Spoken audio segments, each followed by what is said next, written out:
उत्तराखंड सरकार की सरकारी नौकरियों में महिलाओं के लिए 30% का क्षैतिज आरक्षण लागू करने का ऐतिहासिक कार्य भी किया है। यही नहीं, हमने रामपुर गोलीकांड के समय इस क्षेत्र के लोगों के द्वारा जो हमारे राज्य आंदोलनकारियों की मदद के लिए किए गए योगदान की, उसको चिरस्थायी बनाने के लिए हमेशा आने वाली पीढ़ियों के स्मरण में रहे कि मुजफ्फरनगर के लोगों ने, निवासियों ने, यहाँ के स्थानीय लोगों ने किस प्रकार से आगे बढ़कर हमारे इस आंदोलन को आगे बढ़ाया, किस प्रकार से हमारी बहनें, माताएं उस आंदोलन में जब उनके साथ अमानवीय व्यवहार हो रहा था, किस प्रकार उन्होंने मदद की, गोलीकांड के बाद किस प्रकार से यहां सहायता करी। इसलिए रामपुर, सिसोना, मेघपुर और बागोवाली में जन मिलन केंद्रों का निर्माण भी कराया है। इसके साथ ही शहीद स्मारक हेतु अपनी भूमि दान करने वाले स्वर्गीय महावीर शर्मा जी के योगदान को चिरस्थायी बनाने के लिए आज आपके समक्ष पिछली बार उसकी यहां से घोषणा की गई थी और आज उनकी मूर्ति की आज ये लोकार्पण का कार्यक्रम भी यहां पर संपन्न हो गया है। भाइयों बहनों, हमारे शहीदों का सपना था कि एक ऐसा उत्तराखंड राज्य बने जहां हमारे उत्तराखंडी भाई बहनों को सभी को समान अधिकार प्राप्त हो, सम्मान हो, जहां हमारी संस्कृति, भाषा और परंपराओं का संरक्षण हो, जहां हर व्यक्ति को समान अवसर मिले, चाहे कोई किसी पंथ का हो, किसी धर्म का हो, किसी समुदाय का हो, किसी भी वर्ग का हो। इसी उद्देश्य से हमारी सरकार ने हमारे सब बलिदानियों, आंदोलनकारियों, उनकी भावना और उनके सपनों के अनुरूप उत्तराखंड राज्य में समान नागरिक संहिता का कानून लागू कर दिया और जो सभी नागरिकों के लिए समान अधिकार और कर्तव्य सुनिश्चित करेगा, वहीं प्रदेश के युवाओं को पूर्ण पारदर्शिता के साथ समान अवसर उपलब्ध कराने के लिए देश का सबसे कठोर नकल विरोधी कानून भी लागू किया है, जिसके परिणाम स्वरूप पिछले 4 वर्षों में 25,000 से अधिक युवाओं ने सरकारी नौकरियां पाने में सफलता प्राप्त की है, जो अपने आप में एक रिकॉर्ड है। राज्य स्थापना के 20 सालों में ये संख्या जहां 15,000 के आसपास भी थी, लेकिन इन 4 सालों का आप अगर खाका उठाकर देखेंगे तो ये 25,000 के आंकड़े को पार कर गया है। भाइयों बहनों, एक पृथक राज्य की परिकल्पना ने हमारे प्रदेश की डेमोग्राफी को संरक्षित रखने की और देवभूमि के मूल अस्तित्व को बचाने की चिंता भी हमारे बलिदानियों की थी। हमारी सरकार देवभूमि की डेमोग्राफी को बनाए रखने के लिए पूरे संकल्प के साथ काम कर रही है, पूरी प्रतिबद्धता के साथ काम कर रही है। जहां हमने प्रदेश में एक सख्त धर्मांतरण रोधी कानून, एक दंगा रोधी कानून, लैंड जिहाद, लव जिहाद और थूक जिहाद जैसे कुकृतियों को रोकने के लिए भी सख्त कार्रवाई की है। आपने देखा होगा लैंड जिहाद माफिया प्रदेश में अपना हरा, नीला, पीला कपड़ा डालकर हमारी बेकीमती जमीनों को लगातार उन पर कब्जा कर रहे थे। हमने प्रदेश में इस सुनियोजित लैंड जिहाद के खिलाफ, इस अतिक्रमण के खिलाफ, इस अवैध कब्जों के खिलाफ निर्णायक कार्रवाई प्रारंभ की और अभी तक 9,000 एकड़ से भी अधिक सरकारी भूमि को हमने लैंड जिहादियों से मुक्त कराया है। यही नहीं, हमने करीब 550 के करीब अवैध रूप से बनी हुई मजारों को भी ध्वस्त किया है। वहीं वन भूमि पर अतिक्रमण करके बनाई गई 2 अवैध मस्जिदों को भी हटाया है। इसके साथ ही हमने प्रदेश में दंगों की राजनीति करने वालों को सबक सिखाने के लिए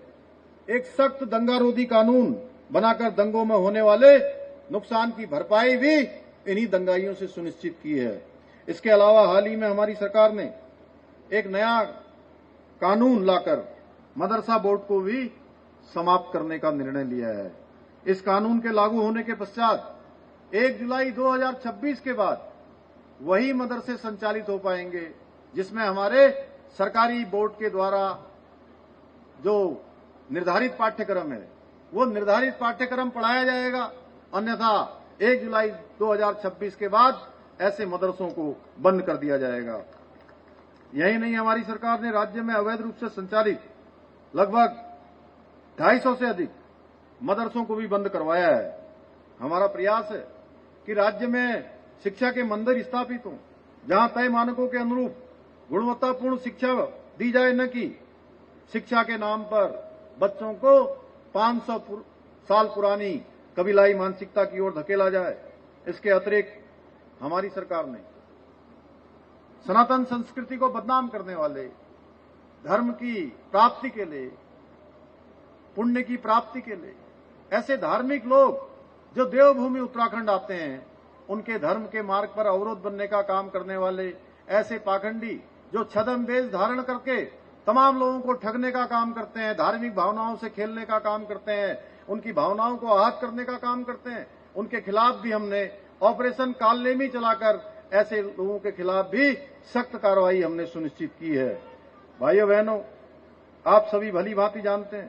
पहले के समय में भ्रष्टाचार के मामले में केवल छोटे कर्मचारियों को पकड़कर खाना पूर्ति की जाती थी और भ्रष्टाचार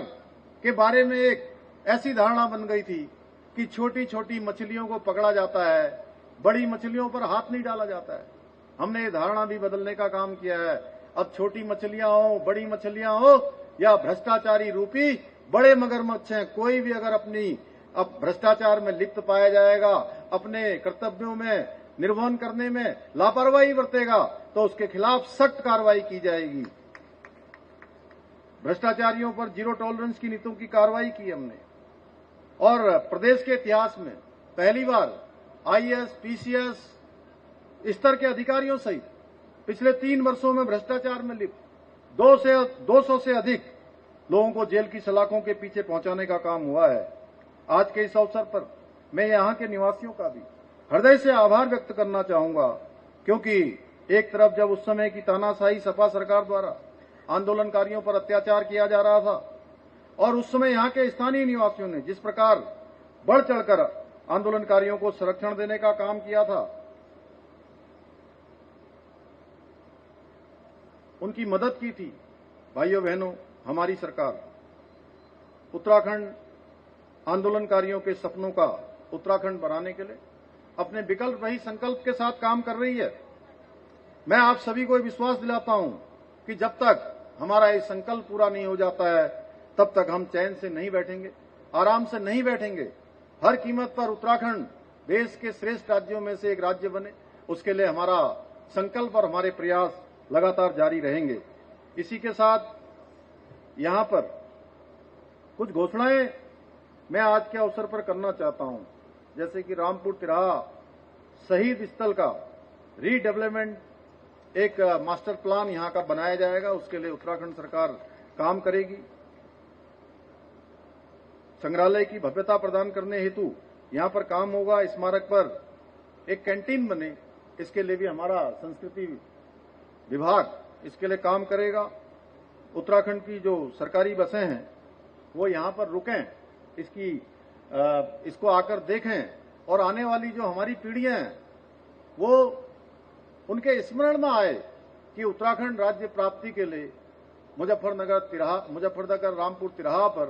कितना बड़ा गोलीकांड हुआ, किस प्रकार से लोगों ने अपनी शहादत दी, किस प्रकार से अपना बलिदान दिया, कितना संघर्ष उन्होंने किया। भाइयों बहनों, इसी विश्वास के साथ मैं एक बार फिर से रामपुर तिराहा गोलीकांड के सभी अमर बलिदानियों को नमन करता हूं और आज विजयदशमी का पर्व भी है। मैं आप सभी को विजयदशमी पर्व की भी बधाई देता हूं। साथ ही आज महात्मा गांधी जी की जयंती है, लाल बहादुर शास्त्री जी की जयंती है, उनको भी मैं नमन करता हूं।